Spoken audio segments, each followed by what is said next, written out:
Welcome back, everyone. So a couple days ago I released the video about alternate win conditions in card game. That video got a lot of traction and it seemed like people really enjoyed it. In making that video got me thinking I wanted to talk about some more win conditions and not just specifically cards that say win the game, but win conditions as a whole. So yeah, basically this is just a follow-up video to the last one, kind of just a short little video where I talk about some of the stuff from the last video that I didn't manage to fit in, but I want to talk about. One thing that all three games have is milling your opponent.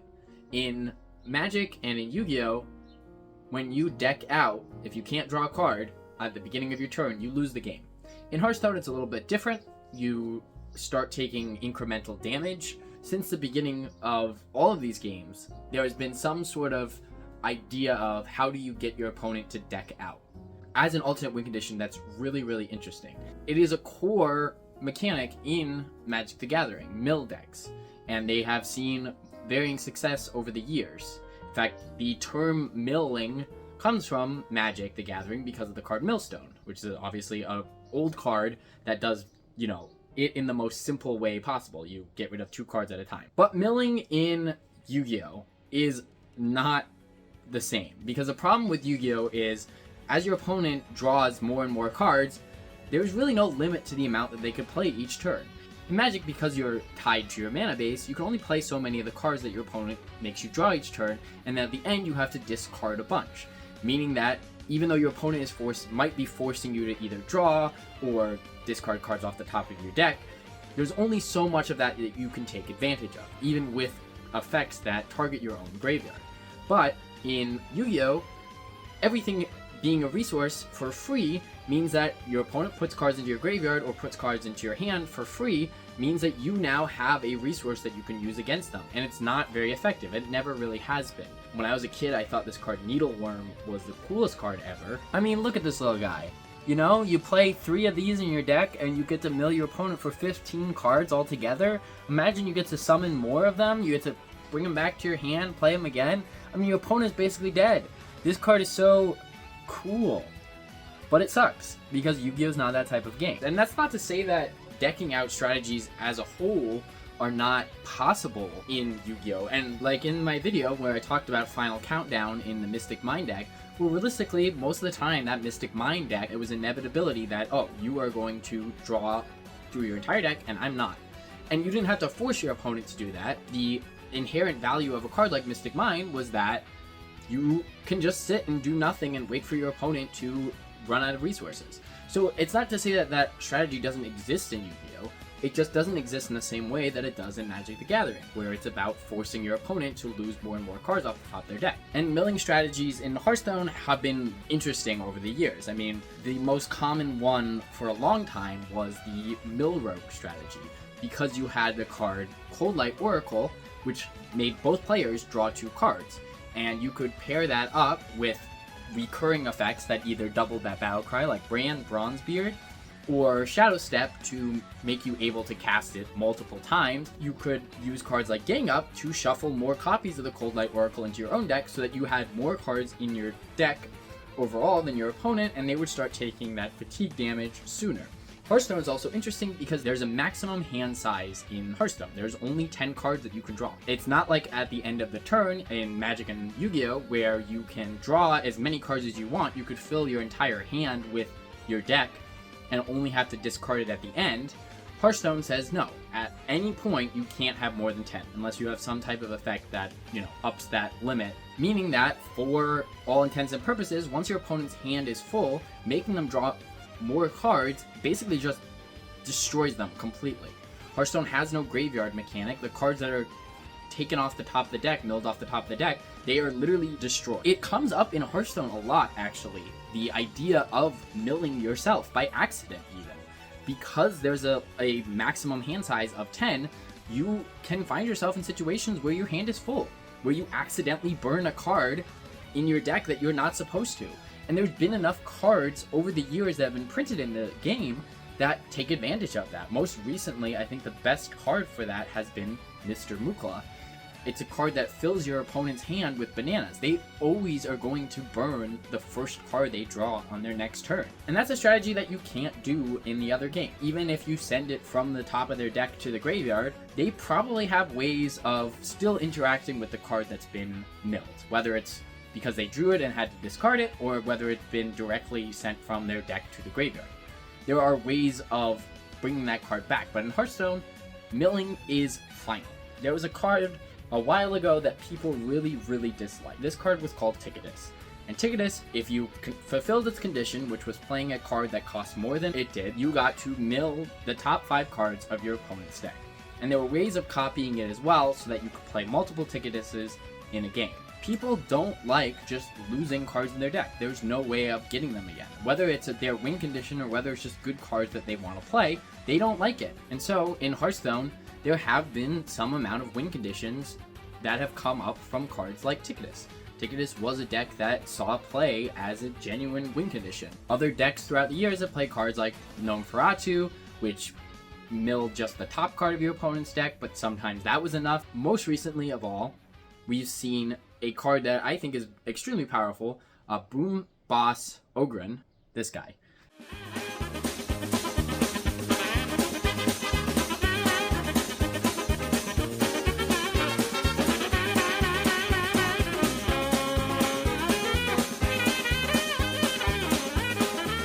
I still think the card is really stupid. I really hate it. I hate playing against it. I wish it didn't exist. And I can understand why people would get really frustrated by playing against it. Other than milling strategies, there are other really interesting win conditions in some of these card games. One of the cards I saw brought up in the comments, as well as just knowing about this card in general, is Coalition Victory. And this is a card that it requires so much in order for you to be able to play it. You have to have a creature and a land of every single color, and also all that mana to play it to get to win the entire game. And it's a cool flavor as well. I love the idea of if you get everybody together, then you, by default, take over. Like, you have mastered the game in a way. You have become this coalition of different factions, different regions, etc. And it's really hard to pull off, so pulling it off is super satisfying. Another card I was originally going to talk about in the video, but just as a one-off, was this card, Venerminaga, the deity of poisonous snakes. And the reason I was going to talk about this card is because I think it has a really cool flavor to it. It's this swamp goddess that requires you to first summon the king, and then once the king dies, Venerminan, who, hold on, I got him too. Once this guy dies, you can activate this trap card. If that trap card activates, then you finally get to summon the Swamp Queen, right? And it's this cool little combo where at the end you get to summon this queen who can't really be destroyed. She's like unstoppable in a way. Obviously there are ways actually around it. If you play the game, you'll realize, oh, there are certain effects that do just affect this because of the way it's worded. But like on paper, oh, she's, you know, unbeatable. And every time she attacks your opponent, you get to place a hyper venom counter on her, which is a cool concept because the venom counters were already used by Venom Swamp in order to weaken your opponent's monsters. So the idea of putting hyper venom counters every time you attack your opponent, and then you collect 3 of them and your opponent dies. Basically the venom got to them. It's hyper venom because this is the literal deity of poisonous snakes. Every single poisonous snake, this is their god. This is the most poison that you can ever poison. And that brings us to the toxic mechanic in Magic the Gathering, which is very similar to what Venerminaga has. And the toxic mechanic is seen on cards that I really like Skrelv, Defector, Might. And the idea behind toxic is whenever you damage your opponent with a toxic minion, in addition to taking the damage, they also get a toxic counter. It is actually a poison counter. Okay, this is why it's confusing. There's the venom counters in Yu-Gi-Oh! The mechanic is called toxic in Magic the Gathering, and you get a poison counter. You can see why I'm a little confused here. And poisonous is a mechanic in Hearthstone. Once your opponent has 10 poison counters, they die. And it's like, oh, that's such a cool alternate win condition. You can focus on just dealing damage to your opponent. It doesn't matter how much health they actually take. They just die once they've gotten fully poisoned. They get slowly and incrementally poisoned. And I saw someone in the comments talking about that mechanic and saying that, you know, alternate win conditions don't need to have this really cool end of the world theme. They can be something as simple as, you know, a tiny little poisonous creature that attacks your opponent for incremental damage. The way that those cards win the game is that there is an aesthetic to that. The aesthetic is that you are slowly adding poisonous counters to your opponent. You know why you're going to win the game because you've poisoned your opponent. It would be a lot worse if every toxic card, instead of saying add a poison counter to your opponent, just said, if you've attacked your opponent with 10 different toxic minions this game, win the game. That would be a lot more boring, and it also wouldn't allow you to fully use that ability. There are cards that have Proliferate, which allows you to duplicate counters, and Proliferate allows you to clone the poison counters in some circumstances. So Magic the Gathering has an alternate win condition in Toxic Mechanic, but they've done it in a way that's unique and interesting and very, very flavorful, instead of just saying, oh, you win the game if you attack a bunch with these cards. And I think that's just an addendum to what I was talking about in the previous video that I don't really like about Thassa's Oracle. I think that Thassa's Oracle very easily could be a slam dunk. I think if Thassa's Oracle said something like, make your opponent draw the rest of their deck, and then on their next turn they would just lose. It might functionally be the same as just immediately winning the game, but there would be some flavor there. It would be really interesting.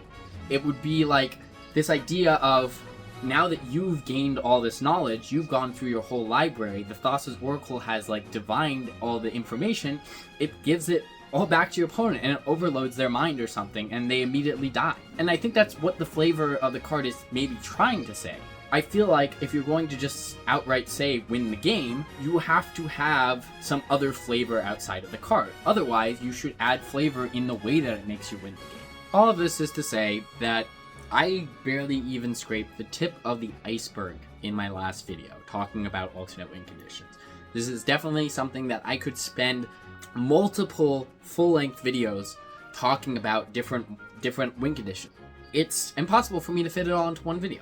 And this second video, I'm not even like, I rambled for so long that I'm not going to be able to fit everything I want to fit into this video alone.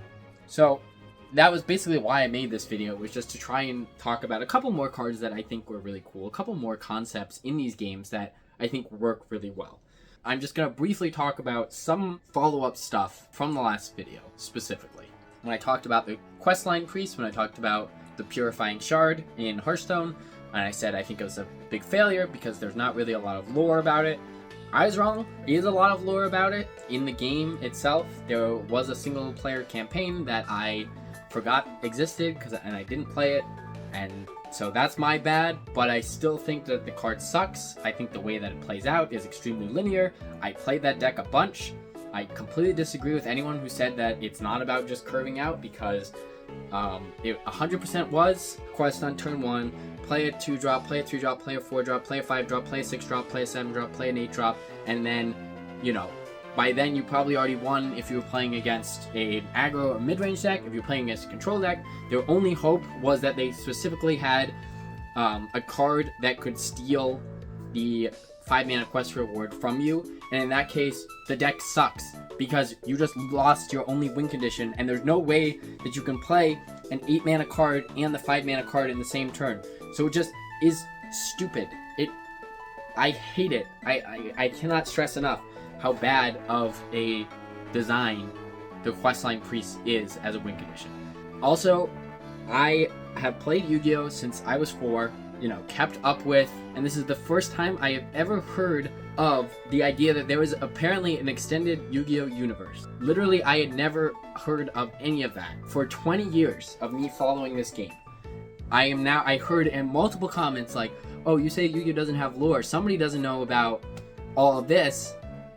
Like, I'm sorry, you're right, I don't know about that, so I'm wrong.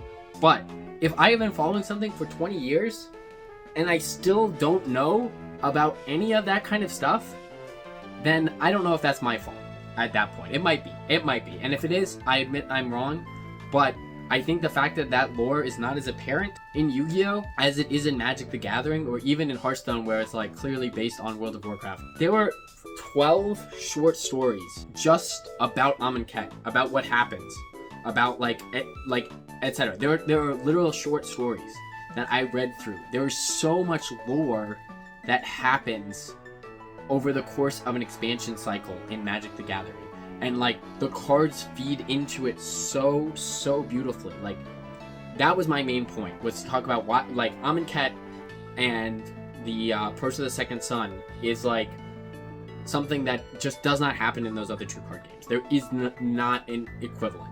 But I'll admit, yes, there were things I did not know about the Hearthstone story, and there were things I did not know about the Yu-Gi-Oh story, and I will take full blame for that. I'm planning to make another video for the first Thursday of June, so that's in 2 weeks.